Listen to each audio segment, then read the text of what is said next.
మంచి చెట్టు మంచి ఫలాలను ఫలిస్తుంది, చెడిపోయిన చెట్టు, పనికి మాలిన చెట్టు మంచి ఫలాలను ఇవ్వదు. హల్లెలూయా.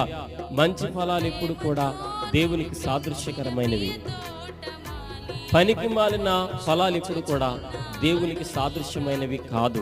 దైవజనాంగమా, నువ్వు ఫలించే కొమ్మ వలె ఉన్నావా, ఫలించని కొమ్మ వలె ఉన్నావా?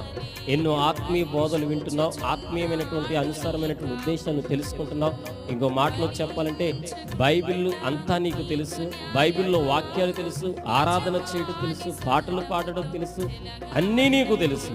కానీ పనికి మాలిన ఫలింపు, పనికి మాలిన మాటలు, వదరబోతు మాటలు, వదరబోతు క్రియలు, చెడిపోయిన తలంపులు, చెడిపోయిన క్రియలు, చెడిపోయిన మాటలు, ఎదుటి వాళ్ళ మీద లేనిపోయిన దోషణ కలిగిన క్రియలు, ఎదుటి వారి మీద లేనిపోయిన అభండాలేసే ఉద్దేశాలు, ఉన్నది లేనట్టు లేనిది ఉన్నట్టుగా కల్పింప చేసే పనికి